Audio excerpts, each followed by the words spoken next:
ولو ملوش عنوان.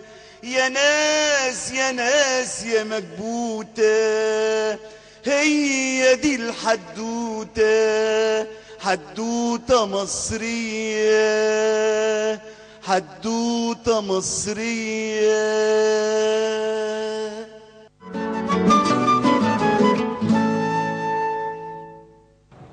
Welcome back, and in this segment we will be talking about the presidential elections and the first phase of it, which took place between the 16th and the 18th of this month, when the Egyptian expatriates casted their votes abroad, and actually the turnout was huge. It's one of the unprecedented turnouts with huge festivities taking place all over the world, especially in the Gulf countries. And the Ministry of Immigration and Egyptian Expatriates Affairs launched an operation room to follow up on the 2018 presidential elections abroad. The operation room was launched to ensure an easygoing ballot casting process for the Egyptian expatriates. And to talk more about that, I'm happy to have with me Mrs. Nesma Nafe, and she is the International Cooperation Officer at the Ministry of Immigration and Expatriates Affairs. Good afternoon. Good afternoon. Mrs. Nesma, during or through this operation room, what are the problems and or let's say what are the advantages and disadvantages that face the electoral process abroad? Actually, we faced no problems at all. Everything was very well coordinated and organized with the Supreme Council for Elections. We received a lot of questions though about who can vote, what are the documents needed during the elections, if there are buses available between certain cities and the consulates and the embassies. Over the 3 days, we received around 315 questions from around 30 countries. We were connected all the time through our hotline and through our Facebook page and our email with expatriates all over the world. I could say it was a very smooth and exciting process witnessing the elections carry out around the 24 hours, because the operations room was on for 72 hours. Nobody got any sleep. Now, according to the National Electoral Authority, there were no complaints whatsoever, and actually that some embassies even stayed past 9 p.m. Yes. because there were huge The turnout was amazing. Yeah. So the message this turnout is sending to the world, how do you see that? I think the message that we can come out with is that Egypt has its soldiers here on ground fighting a war in Sinai, and it has its expatriate soldiers in 124 countries, making sure that they're sending out a message that this country has a strong back of soldiers all over the world, that they're dedicated, that they're aligned with the country's vision, that they are willing to do whatever it takes, travel for hours, take planes and drive overnight to make sure to send a message to the world and create the correct buzz. And their citizenship and ownership towards the country will never fade or go away just because they've been outside the country for years. What are the facilities made by the Ministry of Immigration and Manpower to facilitate the electoral process? Okay, so we had some facilitations done before the elections and some during. Before the elections, the ministry, Her Excellency Nabila Makram, went on a very hectic tour. She traveled across the globe literally. She went to Europe, USA and Canada, to Australia, to the Gulf region. She visited around 10 countries, and she met with representatives from the expatriate communities over there to encourage them to practice their right to vote and participate in these elections. She also showed them and talked to them about all the national projects that have been executed over the past period and all the challenges the country has faced and how we're working on overcoming them and what are the challenges. And I think this tickled their sense of citizenship and encouraged them to participate in these elections, hence the amazing turnout.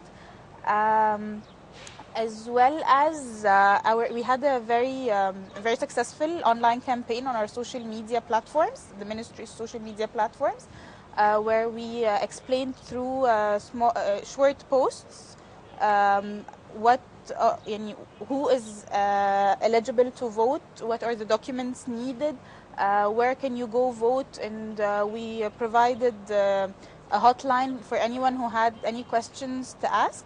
And this went on during the elections day with the operations room we mentioned earlier. And the operations room, as I said, it worked around the clock because of the time difference. We had to cover all countries at all times. And I think it was a very flawless process. It's a good case study to be followed. Now, what about preparing the operation room? Definitely, you must have trained some of the staff and some of those who will be taking care of the operation itself, especially that it's an ongoing operation that you said that it continued throughout the 3 days. Yes, actually, it was a cross-functional team effort. Our media department, our IT department, and our citizens welfare department, as well as the minister's cabinet, worked with the National Authority for Elections and the Ministry of Foreign Affairs. Everything was very well coordinated so that we'd all have the same answers and would all provide an eloquent and a very descriptive answer for any question we receive. It wasn't necessarily a training, but was more of getting ready to serve the country and have a sense of duty towards our 9.5 expatriates that were expected to vote, 9.5 million, expatriates that we expected to have at the embassies and consulates over these 3 days. What are the most countries that voted most in this electoral process? It was Kuwait, followed by Saudi Arabia. Mainly because of some of the facilities provided by these two countries and because of the high number of Egyptians living in these two countries. In Kuwait and Saudi Arabia, we had a lot of buses free of charge to move people from distant cities to the consulate or the embassy. And Kuwait as well, because of its size, it was easier to travel around to get to the embassy. Well, apart from the elections, actually the Ministry of Immigration and Expatriates Affairs is taking part in many activities, including that of Egypt Can. Yes. Yes, you did two. The first one was three. Yes, yeah. But two of them were related to the expatriates. One is Egypt Can with the Sons of the Nile. The Sons of the Nile was for expatriates as well. For expatriates, and there was one also for the scientists as well. Yes. So there were several dedicated to expatriates. Would you talk to us about such a collaboration, please? Okay, the idea of Egypt Can was to invite all the migrant scientists in the different fields. Yes, from different fields to come here, sit for condensed meetings, yes, and try to tackle some of the problems we face as a country. With practical solutions. We're not going to say in Japan we do etc., in Germany we do etc. No, we don't want this. We wanted to see how can this knowledge and this science be applied to the problems we have here in Egypt. And we started in December 2016 with Egypt Can 1. It was in Hurghada, and we had 30 scientists. Top of them, on top of my head, are Dr. Magdi Yaoub, Sir Magdi Yaoub, and Dr. Hisham Ashur, Dr. Henia Aizer, Dr. Farouk El-Baz, Dr. Hisham Al-Askari. And after the conference was done, the topic for this conference was the Suez Canal in the development zone. Yes. And after the conference was done, some of the scientists started working with the affiliated ministries and authorities directly to apply their knowledge for the projects at hand. Egypt Can 2 was for expatriate women. It was a chance to say thank you for everything you've been doing to the expatriate women. for their dedicated efforts in making sure that Egypt's name, alongside the past challenging years, remained dignified, and for all their contribution to the society. And Egypt Can 3 was about the Nile, water resources, agriculture, and energy. What are the most important activities that was made recently for, of course, by the Ministry of Immigration and Manpower for the expatriates? Well, the Ministry of Immigration and Expatriate Affairs, we hold activities all year round. And I cannot say that any of them is less important or more important than the other. But we have different files we're working on. As mentioned, Egypt Can, and the elections, they took a huge part of our focus. We've been working very closely with the second and third generation, having field trips for them here in Egypt so that they get to know the country, but not just in a touristic sense. They get to know the challenges, they get to know the kind of projects we're working on, they get to know what is Egypt good at, so that they can export this image when they get back to their countries of residence. They can export a good image about Egypt. We're also working on the insurance law in collaboration with the Ministry of Social Solidarity. Because we have 7 million out of the 9.5 million expatriates living in the Gulf region, and they were all concerned about insurance after social insurance, after they're retired. We worked over the past year and a half with the Ministry of Social Solidarity to draft a proposal for a law to secure insurance for these employees after they're retired and if they come back to Egypt. Actually, the president recently called for the implementation of a law for the workers who are not within the mainstream of the work, like the laborers and others. So, and a lot of the Egyptians in the Gulf areas belong to this category as well. Yes, everyone, every Egyptian expatriate will have the chance to be a beneficiary of this insurance law if it gets passed. Hopefully too.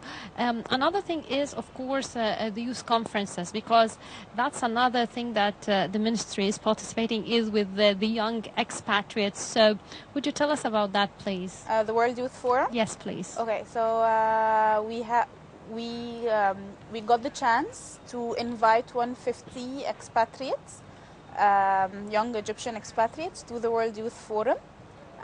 We received thousands, and I'm not exaggerating, of CVs and applications.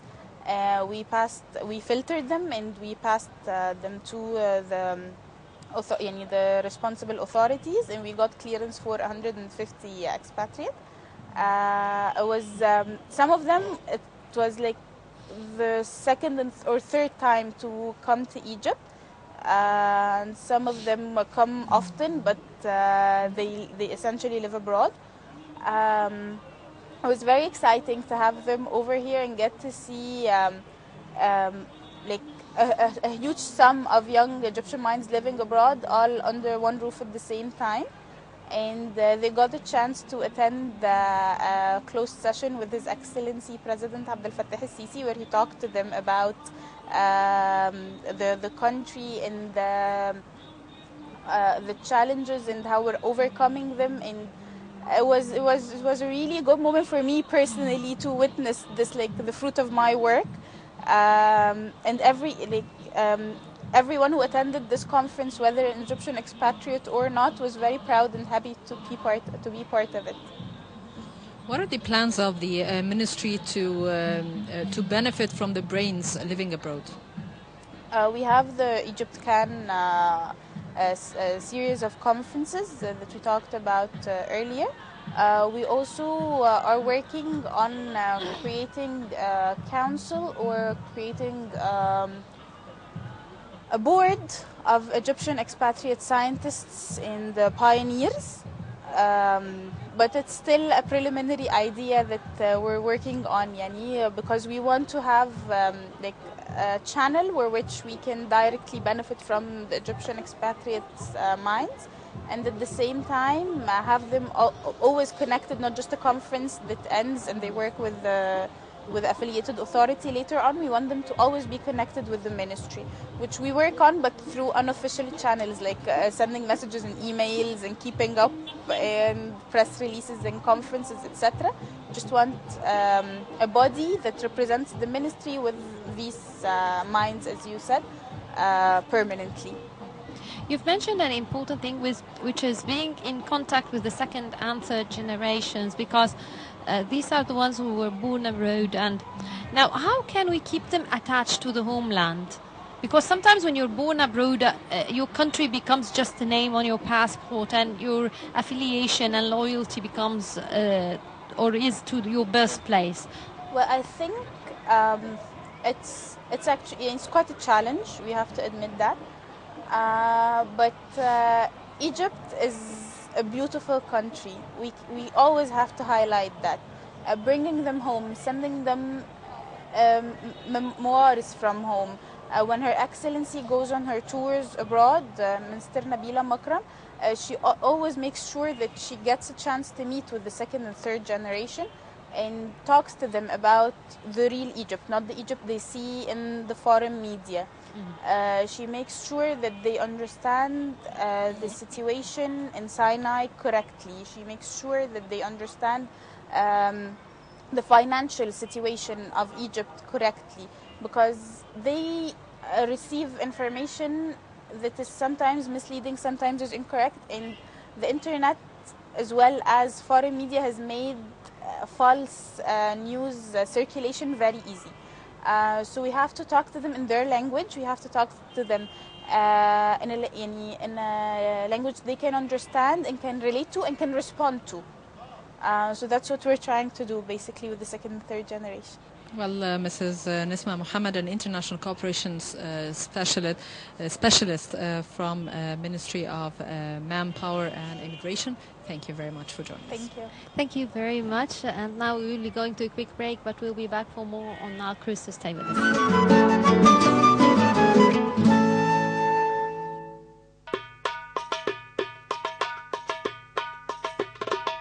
من واحد كل همه مصر تبقى أحلى، تبقى أحلى. مساء الخير يا ريس، عايزينها تروق وتحلى، تروق